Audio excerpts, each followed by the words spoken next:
ایک مثال ہے، سمجھدار لوگ سمجھاتے ہیں، حکیم لوگ سمجھاتے ہیں، دانا لوگ بتاتے ہیں کہ راستہ جا رہا ہو راستہ، اور راستے کے دونوں طرف کانٹے ہوں، دونوں طرف،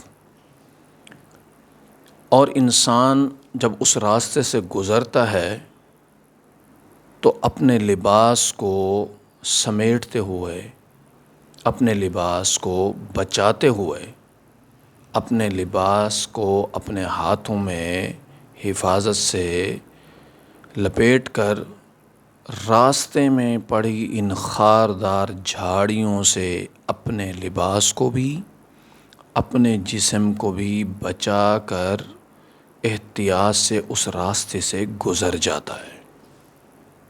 یہ انسان کا طریقہ ہے۔ بالکل اسی طرح جس طرح وہ کانٹوں سے اپنے لباس کو بچاتا ہے، جس طرح وہ کانٹوں سے اپنے آپ کو بچاتا ہے، بالکل اسی طرح انسان کو چاہیے کہ وہ اپنے آپ کو گناہوں سے بچائے، اپنے آپ کو گناہوں سے اسی طرح بچائے۔ یہ شہرت کے چکر میں کہ جی میں مشہور ہو جاؤں، میرا نام ہو جائے اور میری پہچان ہو جائے اور دنیا مجھے جانے پہچانے، یہ کچھ نہیں ہے۔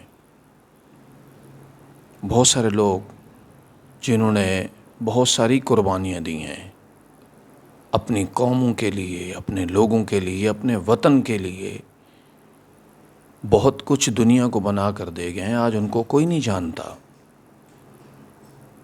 اور آپ کی اور ہماری شہرت کو بھی کوئی نہیں پہچانے گا۔ قبر میں جانے کی دیر ہے۔ کل میں ایک دیکھ رہا تھا ویڈیو، بہت مشہور ہے، آپ لوگوں نے بھی سنی ہوگی۔ اس میں ایک جملہ تھا کہ اے اللہ کے بندے، اے اللہ کے بندے، یہ موت جو ہے نا، یہ نہ چھوٹے کو دیکھتی ہے، نہ بڑے کو دیکھتی ہے، نہ وزیر کو دیکھتی ہے، نہ بادشاہ کو دیکھتی ہے، یہ کسی کو نہیں دیکھتی۔ جب اس نے آنا ہوتا ہے تو یہ اسی اپنے ٹائم پر انسان کے پاس پہنچ جاتی ہے۔ کل نفس ذائقۃ الموت، ہر نفس نے موت کا ذائقہ تو چکھنا ہے۔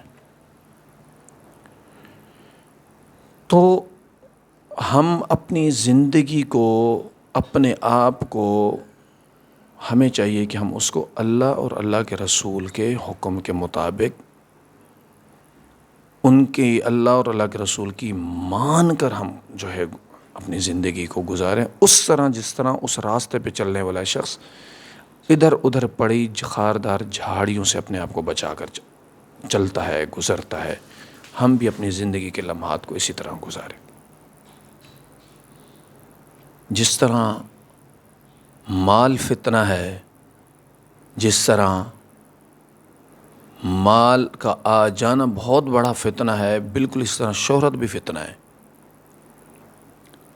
خیر، اور پھر ایسے کام کرنا کہ جس سے خود بھی گناہ میں اور پھر دوسرے لوگوں کو بھی اس گناہ میں شامل کر لینا، یہ بہت بڑا جرم ہے۔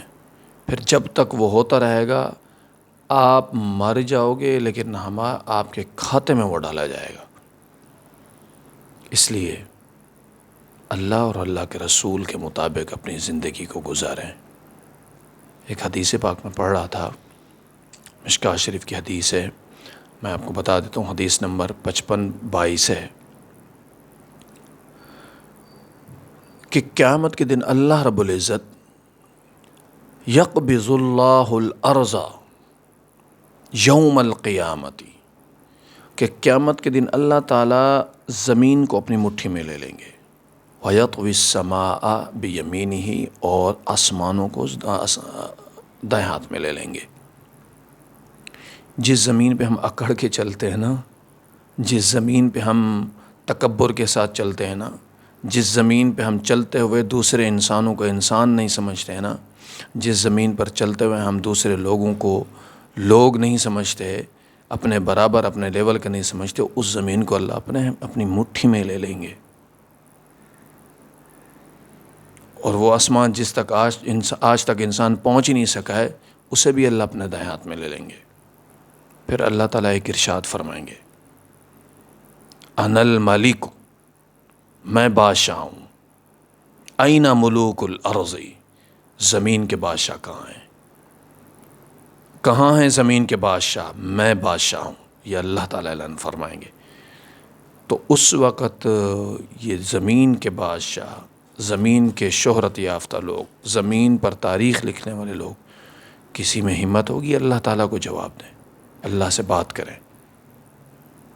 میرے دوستو، چند لمحوں کی زندگی ہے، پھر اللہ کے ہاں پیش ہونا ہے، اللہ کے سامنے کھڑا ہونا ہے، اللہ کی بارگاہ میں آنا ہے۔ کیا ہم میں اتنی طاقت ہے کہ ہم اس چیز کا سامنا کر سکیں؟ اس لیے میرے دوستو، اپنی زندگی کو بہتر تو یہی ہے کہ گمنامی میں گزاریں، بچا بچا کر گزاریں، سوچ سوچ کر قدم رکھیں، سوچ سوچ کر ہاتھ رکھیں، سوچ سوچ کر نظر اٹھائیں، سوچ سوچ کر بات کریں۔ کل اللہ کی بارگاہ میں پیش ہونا ہے، اللہ کے سامنے کھڑا ہونا ہے۔ کیا وہاں پر یہ دنیا کی یہ شہرتیں، دنیا کی یہ بلندیاں ہمارے کسی کام آئیں گی بھی صحیح؟